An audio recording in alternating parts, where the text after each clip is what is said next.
Capítulo 11. Encontram-se nas florestas do Brasil árvores preciosas que, feridas, vertem em lágrimas o bálsamo que encerram. Assim era, quando uma palavra involuntária da minha parte ofendia-lhe a suscetibilidade e banhava-lhe o rosto do pranto, que Lúcia me revelava toda a riqueza da sua alma. As nossas relações duravam havia um mês, já apenas algumas ligeiras nuvens, das que achamalotam o azul da atmosfera nas tardes calmosas, toldaram por vezes o nosso céu risonho. Mas, como brisa suave, o hálito de Lúcia as delgaçava logo, e elas se desvaneciam com um sorriso doce e carinhoso. Era eu que desastradamente acumulava sobre o nosso horizonte esses vapores do meu mau humor, e era ela que os expelia, não perdoando, mas pedindo perdão da ofensa que receberá. A questão econômica, questão delicada em que se chocavam o seu nobre desinteresse e a minha dignidade, havia sido felizmente resolvida. Tinha visto Lúcia esconder num vaso do toucador a chave da gaveta onde guardava o seu dinheiro. Cometi a indiscrição de abrir uma vez por semana essa gaveta, e deitar a soma que comportava com a minha fortuna e com o luxo em que ela vivia. A primeira vez que isso sucedeu, foi na manhã seguinte à visita de Sé, e todo o dia se passou sem a menor alteração, o que me tranquilizou, porque estava firmemente resolvido a não ceder. Já por diversas vezes Lúcia tinha aberto a gaveta, que era natural que houvesse percebido, e contudo não me dissera uma palavra. À tarde, porém, pareceu-me ouvir ao longe rugir a tempestade. Mandei comprar um camarote. Se querias ir ao teatro, por que recusaste o que te ofereci? Estou tão rica hoje. Não sei o que hei de fazer do dinheiro, respondeu sorrindo. Veio nesse sorriso um espinho que entrou-me n'alma, olhei-a fixamente, porém já o seu rosto estava calmo e sereno. A consciência que eu tinha, de não ser bastante rico para essa mulher, pungia-me tanto e a cada momento, que a menor palavra dúbia, ao menor gesto equívoco, os meus brios se revoltavam. Farejava uma ironia até no seu próprio desinteresse, que podia ser inspirado pelo conhecimento de minha pobreza. Mas essa foi a última ocasião em que Lúcia deu aso à minha desconfiança. Desde então, quando eu ia à gaveta do toucador, por mais que o disfarçasse, ela adivinhava imediatamente, não sei por que secreta revelação, que mal eu me sentava ao seu lado dizia-me com uma mansuetude e uma gratidão sublime, apertando a minha mão ao seio: obrigada. Como explicar essa rápida e extraordinária mudança? A mulher que 2 dias antes se indignava com um oferecimento delicadamente feito, agora não só recebia o serviço oferecido, mas o agradecia com tanta efusão e reconhecimento. Teria nesse momento grande e urgente necessidade de dinheiro, ou a sua primeira recusa não fora sincera? Compreenda, se pode, quanto a mim, expliquei as repugnâncias de Lúcia por um resto de pudor e regozijei-me com as suas novas disposições, que vinham poupar-nos futuros dissabores. Desde que os meus escrúpulos desapareciam com a posição que tomara, não havia motivo para deixar de beber a longo trago na taça do prazer, que Lúcia me apresentava sorrindo. Passava todo o meu tempo em sua casa e ao seu lado, conversávamos, íamos, colhíamos as flores que a mocidade espargia em nosso caminho, e assim corriam as horas tecidas a fio de ouro e púrpura. Às vezes lia para ela ouvir algum romance, ou a Bíblia, que era o seu livro favorito. Lúcia conservava de tempos passados o hábito da leitura e do estudo, raro era o dia em que não se distraía. 1 hora pelo menos com o primeiro livro que lhe caía nas mãos. Dessas leituras rápidas e sem método provinha a profusão de noções variadas e imperfeitos que ela adquirira e se revelavam na sua conversação. Às segundas e quintas-feiras eu saía, mas apenas tinha comprado algumas galantarias que lhe destinava, já os pés me pruriam para tomar o caminho de sua casa. Depois de 3 ou 4 horas inutilmente desperdiçadas, voltava ao meu berço de rosas, e por mais cedo que chegasse, sempre chegava tarde para ela, e para mim. Lúcia tinha a poesia da voluptuosidade. Fazer nascer um desejo, nutri-lo, desenvolvê-lo, engrandecê-lo, irritá-lo, afinal satisfazê-lo, diz Balzac, é um poema completo. Ela compunha esses poemas divinos com um beijo, um olhar, um sorriso, um gesto. Que de harmonias sublimes não arrancava da lira do amor com aquelas notas de sua chave voluptuosa. E a sua beleza admirável, como a sua graça infinita, davam sempre aqueles hinos do prazer uns retoques originais. Entretanto devo dizer-lhe, nunca mais admirei essa mimosa criatura no esplendor da sua beleza. A cortesã que se despira friamente aos olhos de um desconhecido, em plena luz do dia ou na brilhante claridade de um salão, não se entregava mais senão coberta de seus ligeiros véus, não havia súplicas, nem rogos que os fizessem cair. Às vezes e quantas, ela chegava-se para mim, corando, e começava a olhar-me com os seus grandes olhos negros, tão afogados em languidez, que eu percebia imediatamente o turbilhão de desejos que se agitava naquele seio ofegante. E quando a tomava nos meus braços, debatia-se esgarçando com prazer as rendas e a escomilha, até que, rendida na luta que provocava, caia trêmula e palpitante no meu peito. Apesar de minhas instâncias, Lúcia recusava ir ao teatro, sair a passeio, ou gozar de algum dos poucos divertimentos que lhe oferecia esta insípida cidade. Não sei quanto tempo durará a minha felicidade, e não quero desperdiçá-la. Eu te acompanharei. Nem eu devo aceitar esse sacrifício que o comprometeria, nem que o aceitasse, me podia divertir. Não estaríamos sós. Eis a situação em que nos achávamos quando uma manhã, passando pelo hotel, achei uma carta de convite para uma partida. O Sr. R., a quem fui recomendado por amigos de minha província, pedia-me encarecidamente que ao menos no dia dos anos de sua senhora lhe desse o prazer de ver-me em sua casa. Realmente estava em falta para com a família, que apenas visitará com um cartão, e à qual devia muitas finezas. Era ocasião de reparar a minha descortesia. Mostrei a carta a Lúcia. Deve ir, respondeu adivinhando o meu pensamento. Entretanto tu renuncias aos teus divertimentos por minha causa. Por que não farei o mesmo? Essa partida não é só um divertimento para o senhor, é também um dever. Assim queres que vá me divertir sem ti? Não o posso acompanhar. Disse ela com uma expressão que significava um abismo-nos separa. Fui à partida, que esteve brilhante. Lá encontrei a senhora e a sua filha, anjo que ainda não tinha batido as asas brancas, deixando viúvas a velhice e a infância de quem tanto amara neste mundo. Havia moças lindas e elegantes, que tornavam a dança verdadeiro prazer, e não sacrifício penoso, como sucede na maior parte desses saraus, em que o convidado é apenas um instrumento de quadrilha, compasso coreográfico, que se transforma na hora da ceia em máquina gastronômica.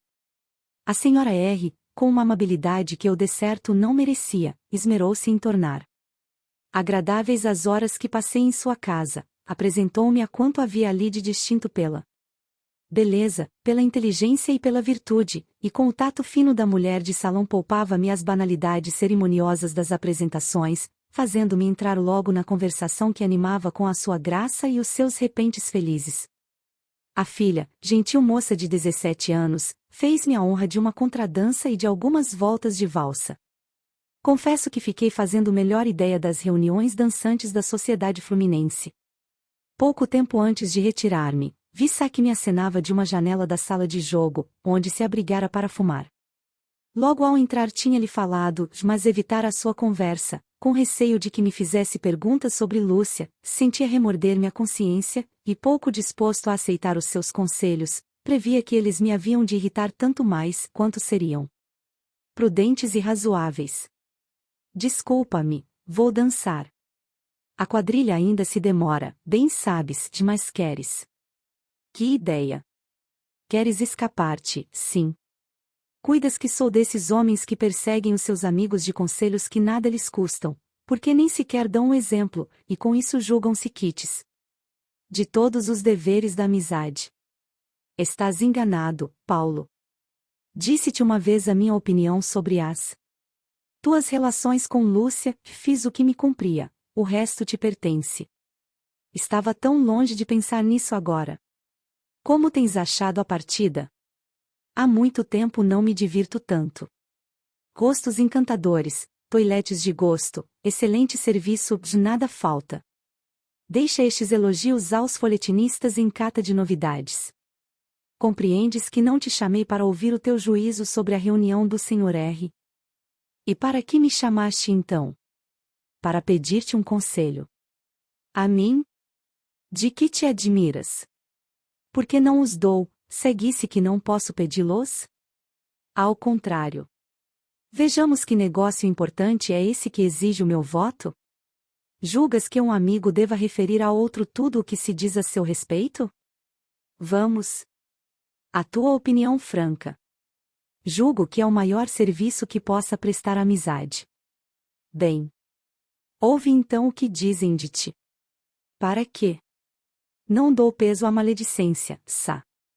Pode ser que tenhas razão, mas ouve primeiro, depois riremos dessas parvoíces.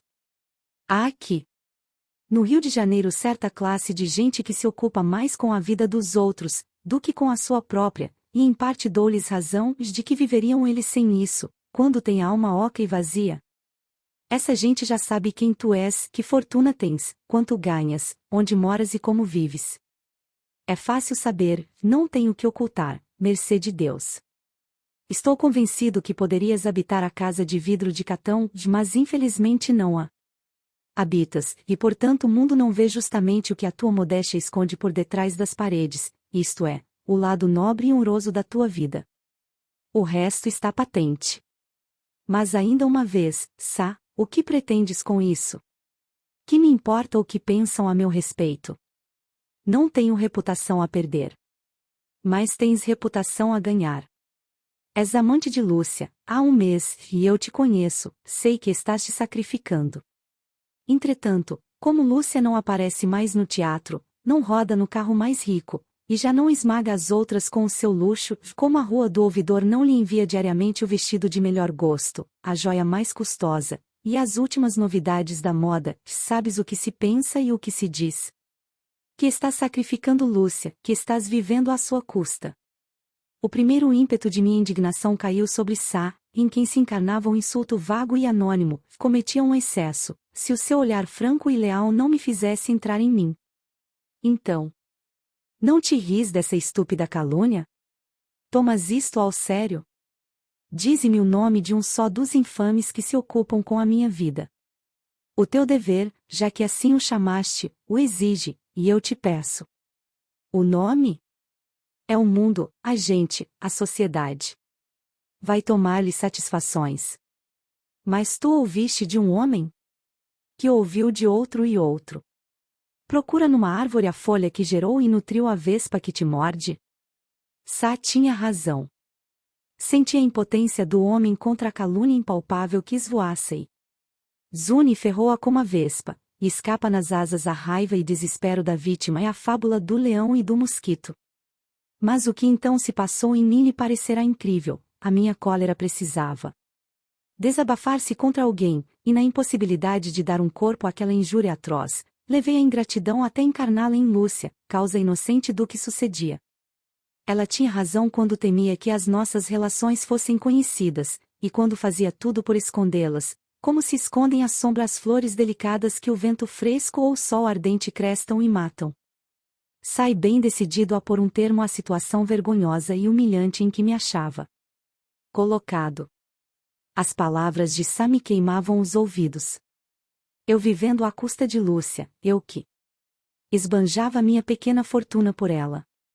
Mas as calúnias tinham razão em um ponto, não exibia a minha amante como um traste de luxo, ou um manequim da moda, roubava o bem que lhes pertencia, visto que não era milionário para ter o direito de possuí-lo exclusivamente. Não me dei ao trabalho de procurar o meu Tilbury e parti a pé, precisava agitar-me. Um vulto de mulher passou rapidamente. Ao voltar à esquina, encontrei-o parado. Chegou-se a mim e ergueu o véu. Reconheci Lúcia. Divertiu-se muito? Perguntou-me com interesse. Oh, muito, nem fazes ideia. Eu vi. Disse timidamente. Não compreendi. O que viste?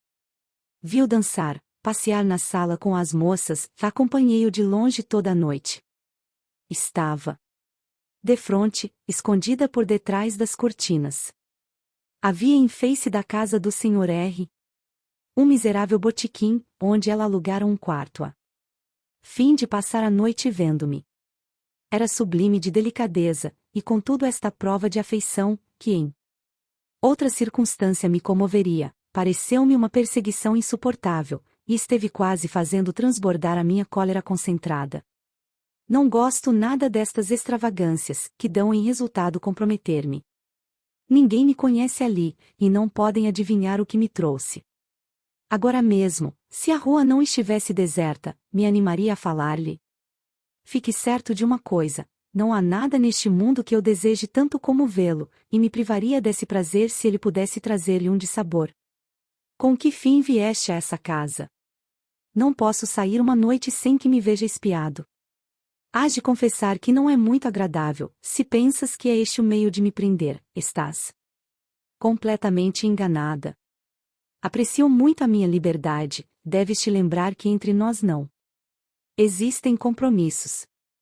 Nenhum de certo. Portanto não temos que espiar-nos um ao outro. Perdoe-me, fiz mal, não o farei nunca mais. Calei-me. Diga-me ao menos que não está agastado. Boa noite. Lúcia precipitou-se para impedir-me o passo, viu um instante brilhar na sombra o seu olhar cintilante, mas logo deixou pender os braços, curvando a cabeça. O coração me adivinhava. Ossá. Continuei o meu caminho. Era a primeira noite, depois de um mês, que passava no hotel, e longe de Lúcia, como me achei só no deserto da nova existência que ia começar.